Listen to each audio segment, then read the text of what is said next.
नमस्कार, मैं हूं कनुप्रिया सत्तन और आप देख रहे हैं लाइव टीवी समाचार। आइए नजर डालते हैं आज की कुछ खास खबरों पर। जनपद पिथौरागढ़ में स्थित विश्व प्रसिद्ध पाताल भुवनेश्वर मंदिर कमेटी के अध्यक्ष नीलम भंडारी ने हमारे विशेष संवाददाता रमाकांत पंत से वार्ता करते हुए कहा कि पाताल भुवनेश्वर जैसा अलौकिक स्थान विश्व में कहीं नहीं है। यहाँ की महिमा अपरंपार है। आगे उनसे हुई वार्ता के अंश। हिमालय की गोद में बसा उत्तराखंड प्रकृति की अमूल्य धरोहर है।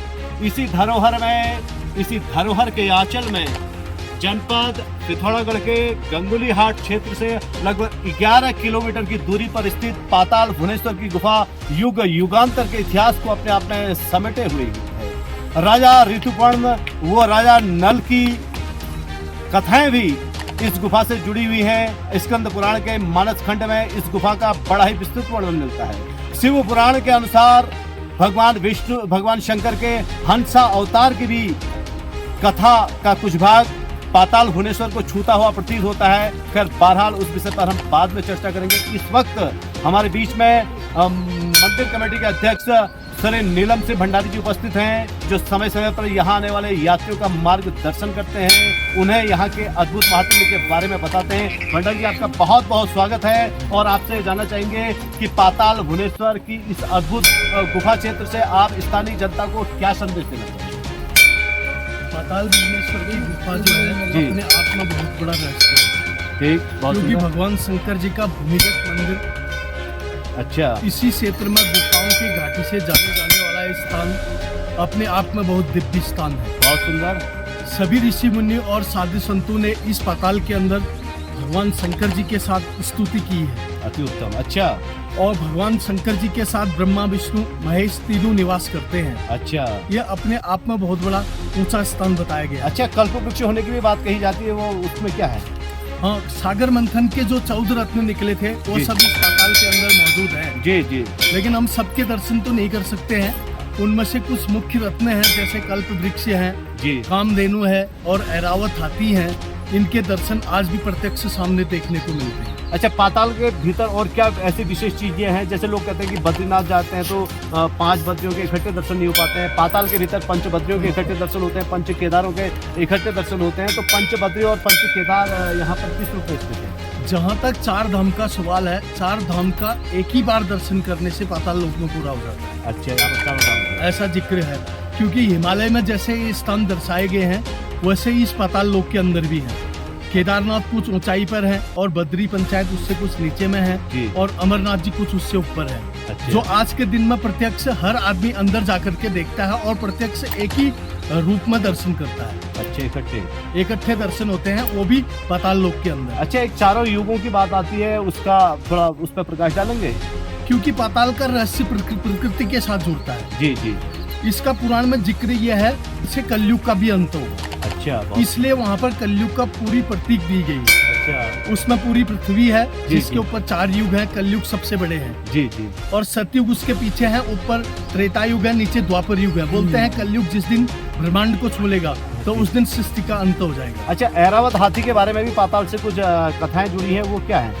हाँ, ऐरावत का भी जिक्र है, क्योंकि ऐरावत हाथी जो है भगवान इंद्र की सवारी मानी गई है। जी जी। तो भगवान इंद्र को समर्पित है उसका। अच्छा, इंद्र को समर्पित है। और ये ब्रह्मा जी के एक सिर का जिक्र भी पाताल भुवनेश्वर के महात्म्य में आता है, ये क्या है? हाँ, इसका भी जिक्र है जी। ब्रह्मा जी का जो सिर है 5वां सिर है पाताल लोक के अंदर। जी जी। तो अच्छा। वो स्थान बताया गया कि वहाँ पर हम लोग जो है अपने पितरों के पिंडदान दे सकते हैं। अच्छा, क्योंकि पिंडदान के लिए वैसे भी ब्रह्मा जी के सिर है, लेकिन वो पृथ्वी लोक में है। अच्छा। ये पाताल लोक में होने से इसका बहुत बड़ा महात्म्य है। अच्छा अच्छा। राजा जन्मेजय के नागकुंड का भी जिक्र कहीं पाताल से जुड़ा हुआ है, वो क्या है? उसका भी पुराण में जिक्र है कि वहाँ पर जो है हवन कुंड है, जिसमें यज्ञ कुंड है, जिसमें राजा परीक्षित के लड़के जन्मेजय ने सर्पों का यज्ञ किया। अच्छा। लेकिन एक सर्प उस यज्ञ से भाग गए थे, जिनका नाम तक्षक था। बाद में उसी तक्षक ने राजा परीक्षित को डंक मारा, ऐसा जिक्र आता है। अच्छा, ऐसा जिक्र आता है कि उसी ने। अच्छा, ये कदली वन के मार्ग का और रामेश्वर सेतुबंध के रामेश्वर के मार्ग का भी जिक्र कहीं पाताल के प्रसंग में आता है, वो क्या है? वो भी है, क्योंकि कदली वन का जो जिक्र है जी, वो ऋषि मुनियों की तपस्थली है जी। और उसका पुराण में ऐसा जिक्र है कि भीम को वहाँ ब्रह्म कमल के लिए भेजा गया और रास्ते में उनको हनुमान जी मिलते हैं जहाँ उनकी पूंछ उठाने लगते हैं। अच्छा, एक हंस से जुड़ी हुई क्या कहानी है पाताल? जी, हंस से जुड़ी हुई कहानी है कि वहाँ पर सप्त जल कुंड है। अच्छा, तो उसको पुराणों के हिसाब से बताया कि गया है कि वो उदक कुंड थे। अच्छा, उदक कुंड। हाँ, उदक अमृत को कहा जाता है। अच्छा, तो कितने कुंड हैं कुल मिला के? उसके 7 कुंड हैं। जी जी। तो हंस को पहरेदार रखा गया ताकि इस अमृत को कोई जूठा न करे। अच्छा, जूठा न कर पाए। जी हाँ। तो अच्छा, यहाँ जो मेन शक्ति है उसका क्या महत्व है, जो मुख्य स्थल है?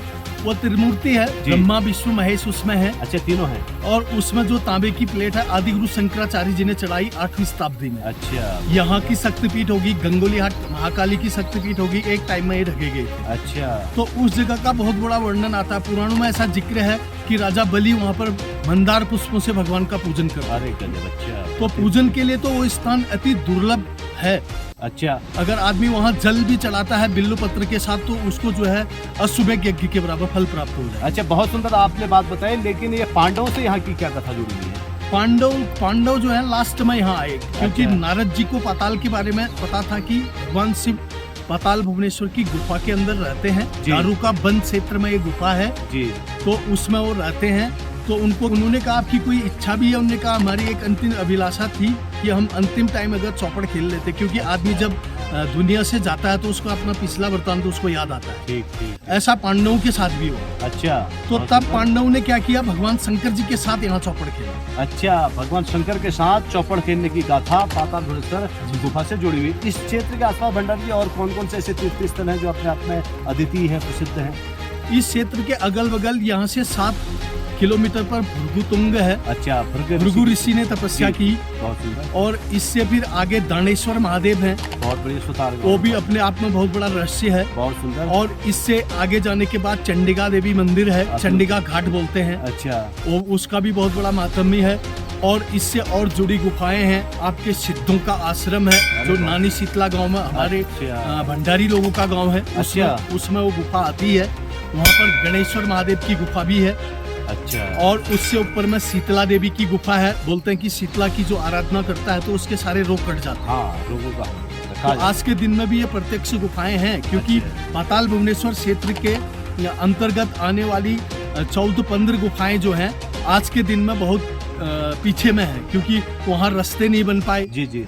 तो आप सरकार से आपकी क्या मांग है? हमारी सरकार से सिर्फ यही मांग है कि उन गुफाओं में जाने के लिए रास्ते सुलभ कराए जाएं। जी। भले ही वो पैदल ट्रैक बने या रोडों से जो जुड़ने वाले स्थान हैं उनको रोडों से जोड़ा जाए। अच्छा, कुल मिलाकर। जी हाँ, क्योंकि रामगंगा के मध्यस्थ पड़ने वाला ये स्थान आज के दिन में रामचंद्र जी की स्पष्ट चरण पादुकाएं नदी के बीच में है। अच्छा, यहाँ से कितनी दूर पड़ती है चरण पादुका? जो रामगंगा नीचे बहती है। हाँ जी। अच्छा, इसी गंगा के मध्य में है? इसी गंगा के बीच में है। केदारेश्वर महादेव है। अच्छा, केदारेश्वर महादेव यहाँ से कितनी दूरी पड़ती है भंडारी जी? यहाँ से 3 किलोमीटर पर है। अच्छा, वहाँ पर आज के दिन में भी रामचंद्र की चरण पादुकाएं स्पष्ट हैं नदी के बीच में। अच्छा, जो आज के दिन में अपने आप में बहुत बड़ा प्रत्यक्ष प्रमाण है। बहुत सुंदर बात भंडारी जी आपने हमें बताई। कुल मिला के श्री शिव कल्याणदाता भव्य भावगमी वृक्ष के द्वारा दैत्यों को कंपित करने वाले शिवा के अधिपति सीता त्रिशूल शंभु कल्याण उत्पादक स्वयंभू आत्मीयता विभू सर्वज्ञ बहुतों को मारने वाले भवानी के पति